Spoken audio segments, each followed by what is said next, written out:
UP और बिहार में मकर संक्रांति में बहुत सी नई नई रेसिपीज़ बनाई जाती हैं। स्पेशली ये गुड़ से ही रिलेट होते हैं। हम गुड़ से तिल के लड्डू या फिर चिक्की ये सारी चीज़ें बनाते हैं।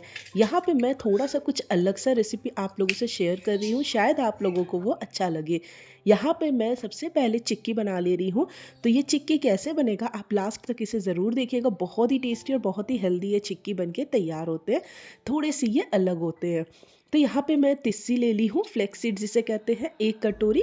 और लो टू मीडियम फ्लेम में ना इसे चटकने तक का, मतलब चटकने का आवाज़ आए तब तक हमें इसे लगातार चलाते हुए भून लेना है। तो आप ये देख सकते हैं इस तरीके से जब ये चटकने लगे ना तो ये हमारा फ्लेक्स सीड्स अच्छे तरीके से भुन चुका है। इसे अब हम एक थाली में या किसी भी आप बड़े बर्तन में निकाल दीजिए ठंडा होने के लिए। उसी पैन में यहाँ पे मैं पम्पकिन सीड्स ले ली हूँ। मतलब सीड्स यहाँ पे मैं बेसिकली यूज़ कर रही हूँ, जो भी सीड्स आपके पास अवेलेबल है ना आप वो सीड्स यहाँ पे ले सकते हैं।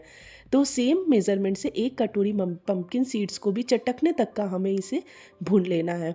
यहाँ पे मैं सनफ्लावर सीड्स ले रही हूँ आधी कटोरी। सेम तरीके से इसे भी मैं भून लूँगी। साथ ही में यहाँ पे मैं वाटरमेलन सीड्स ले रही हूँ आधी कटोरी। सारी चीज़ों को बस हमें लो टू मीडियम फ्लेम में लगातार चलाते हुए भून लेना है। यहाँ पे मैं आधा कटोरी तिल ले रही हूँ। ये सारे मेज़रमेंट्स थोड़े बहुत ऊपर नीचे कर सकते हैं, आपके पास जो भी चीज़ें अवेलेबल है। सारी चीज़ों को अच्छे तरीके से भून लेने के बाद हमें एक बार इसे ना अच्छे तरीके से मिला लेंगे और ठंडा होने के लिए रख देंगे साइड में।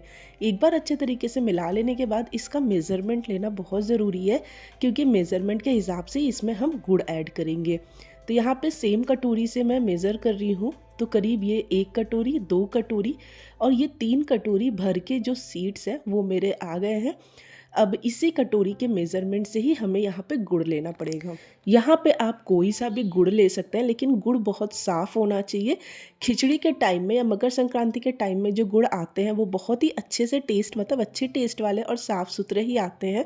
तो गुड़ को ना बिल्कुल बारीक हमें काट लेना पड़ेगा। काटना, बारीक काटना ज़रूरी है, उससे मेल्ट जल्दी हो जाता है। तो सेम कटोरी के मेज़रमेंट से इस तरीके से भरते हुए यहाँ पे गुड़ ले लेंगे। तो ये 1 कटोरी मैं गुड़ ले ली हूँ, ये है दूसरा कटोरी। और इसी के साथ मैं 3 कटोरी गुड़ ले ली हूँ। 3 कटोरी हमारा सीड्स था तो 3 कटोरी हमें गुड़ लेना है। आप ना थोड़ा बहुत गुड़ कम भी ले सकते हैं यहाँ पे, अगर आपको मीठा कम खाना है, लेकिन बहुत कम नहीं लीजिएगा, नहीं तो वो फिर बाइंडिंग में दिक्कत होगी। फ्लेम को बिल्कुल लो टू मीडियम रखते हुए हमें इसे लगातार चलाते रहना है। और इसमें मैं 1/4 चम्मच घी ऐड कर रही हूँ। पानी हमें यहाँ पे बिल्कुल भी ऐड नहीं करना है। घी ऐड करने से ना जो चिक्की हम बनाएंगे वो बहुत ही क्रिस्प बन के तैयार होंगे। जब तक हमारा गुड़ पक रहा है तब तक यहाँ पे मैं एक प्लेट ले रही हूँ। इस तरीके का स्टील का ये मेरा चॉपर है, या फिर आपके पास अगर मार्बल का चकला हो ना तो आप उसे भी घी लगा के अच्छे से ग्रीस करके रख लीजिए।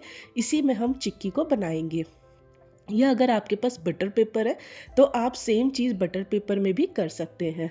तो इसे लगातार लो टू मीडियम फ्लेम में चलाते रहेंगे और जब तक इस स्टेज तक हमारा गुड़ ना पक जाए तब तक हमें इसे पकाना है। ये स्टेप तो हम सभी को मालूम है। ये देखिए, ये बहुत आसानी से गुड़ हमारा टूट जा रहा है। अब इस स्टेज में बहुत फटाफट से हम सारे सीड्स को मिला देंगे। फ्लेम को इस वक्त हम बिल्कुल लो रखेंगे, ऑफ नहीं करना है।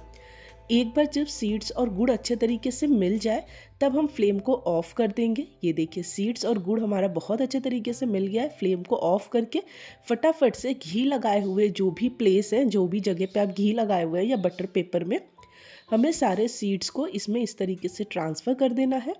और बेलन के हेल्प से हम बहुत हल्के हाथों से इस तरीके से बेल लेंगे। ध्यान रखिएगा, ये जो मिश्रण है ना, ये थोड़ा सा हल्का सा गर्म होना चाहिए, तभी ये अच्छे से बेल पाएगा। तो हाथों के हेल्प से और बेलन के हेल्प से इस तरीके से शेप दे देंगे हम। चौकोर शेप दे देंगे। वैसे शेप देना बहुत ज़रूरी नहीं है। अगर हम घर के लिए बना रहे हैं तो आप बस इसे नॉर्मली बेल सकते हैं, लेकिन यहाँ पे मुझे आप लोग को दिखाना है तो थोड़ा मैं सोच रही थी अच्छा दिखे, इसलिए मैं यहाँ पे शेप दे रही थी। अब कोई सा भी चाकू ले लेंगे और एक कट का निशान लगा देंगे इसमें। बहुत गहरा निशान हमें नहीं लगाना है, बस अपने हिसाब से बड़ा छोटा कट का निशान हम इस तरीके से लगा देंगे और इसे करीब आधे घंटे के लिए रेस्ट के लिए रख देंगे। और ये देखिए, बिल्कुल ठंडा हो गया है और ये कितना क्रिस्प बन के तैयार हुआ है। बहुत ही हेल्दी सा ये चिक्की है। सेम तरीके से आप मूंगफली की भी चिक्की बना सकते हैं। नेक्स्ट यहाँ पे गुड़ मुरमुरे का लड्डू बना रही हूँ। उसके लिए यहाँ पे 2 कटोरी बारीक कटा हुआ मैं गुड़, उसमें मैं 1/4 चम्मच घी ऐड कर रही हूँ और लो टू मीडियम फ्लेम में हमें इसे लगातार चलाते रहना है गुड़ को मेल्ट होने तक। गुड़ एक बार मेल्ट हो जाए ना तो यहाँ पे 1 बड़ा चम्मच मैं कद्दूकस किया हुआ अदरक ले रही हूँ। अगर अदरक का पेस्ट है ना तो आप वो भी इसमें ऐड कर सकते हैं और लगातार हमें इसे चलाना पड़ेगा। हाँ, आप इसकी जगह ना सोंठ का पाउडर भी ऐड कर सकते हैं 1 बड़ा चम्मच। ये गुड़ को इस तरीके से टूटने तक का हमें पका लेना है, ये तो हम सभी को मालूम है। अब इसमें ना धीरे धीरे हमें मुरमुरे ऐड करना है। तो सबसे पहले यहाँ पे 2 कटोरी मुरमुरे और 1 कटोरी भुना हुआ चना ऐड कर रही हूँ। फ्लेम को इस वक्त हमें बिल्कुल लो रख देना है। एक बार मुरमुरे जब अच्छे तरीके से गुड़ के साथ मिल जाए, फिर मैं यहाँ पे 1 कटोरी और मुरमुरे ऐड करूँगी और इसे भी मैं लगातार चलाते हुए अच्छे से मिला लेंगे। फिर से ये मिल जाने पे हमें 1 कटोरी और इसमें मुरमुरे ऐड करना है। तो ये मुरमुरे हम करीबन 4 कटोरी ऐड किए हैं और 1 कटोरी भुजा हुआ चना ऐड किए हैं। भुजे वाले चने की जगह आप भुना हुआ मूंगफली जो होता है ना वो भी ऐड कर सकते हैं। और अगर या फिर आपको सिर्फ मुरमुरे का बनाना है तो 4 कटोरी और आधा कटोरी और आप मुरमुरे इसमें ऐड कर सकते हैं। फ्लेम को हम बंद कर देंगे और फटाफट से ना इसका लड्डू बना लेंगे। गर्मा गर्म ही हमें इसका लड्डू बनाना है। मुरमुरे का लड्डू बहुत आसानी से और झटपट से बन जाता है। अगर हाथ में थोड़ा सा चिपक रहे हो ना तो आप घी लगा के इसका लड्डू बना सकते हैं। तो ये देखिए इस तरीके से सारे लड्डू हम बना के तैयार कर लेंगे और एंड में ना थोड़ा सा इस तरीके से चिपक गया था मेरा, तो ये देखिए जितना लड्डू बन गया। फिर मैं आधे मिनट के लिए बिल्कुल लो फ्लेम में कढ़ाई को रख देंगे या पैन को आप रख दीजिए। तो देखिएगा गुड़ अच्छे तरीके से फिर से मेल्ट हो गया है और फटाफट से आप पहले जैसे इसका लड्डू बना के रेडी कर सकते हैं। तो ये देखिए इस तरीके से सारे लड्डू हमारे बन के तैयार हो गए हैं। बहुत ही टेस्टी और बहुत ही गजब का बन के तैयार हुआ है। एक बार आप इसे ज़रूर ट्राई करिएगा। नेक्स्ट यहाँ पे हम सबका फेवरेट मखाने का मैं बना रही हूँ। पॉपकॉर्न जिसे हम कहते हैं, बच्चों के लिए ये बहुत ही फ़ायदेमंद होता है। बच्चे बहुत मज़े से इसे खाते हैं। तो 2 कटोरी मखाने को थोड़ा सी घी डालकर हमें इस तरीके से क्रिस्प होने तक भून लेना है। फिर इसे हम एक थाली में रख देंगे ठंडा होने के लिए। यहाँ पे मैं थोड़ा सा तिल ली हूँ, मतलब 2 चम्मच तिल को भी लो फ्लेम में हम भून लेंगे और इसे भी हम साइड में अलग से रख देंगे। सेम कढ़ाई में ही यहाँ पे गुड़ ले ली हूँ मैं 1 कटोरी, थोड़ा सा घी डालेंगे, मेल्ट होने का वेट करेंगे। सेम प्रोसेस जो हम सभी जानते हैं। इसके बाद फ्लेम को बिल्कुल लो कर देंगे और लो फ्लेम में सारे मखाने को ऐड कर देंगे।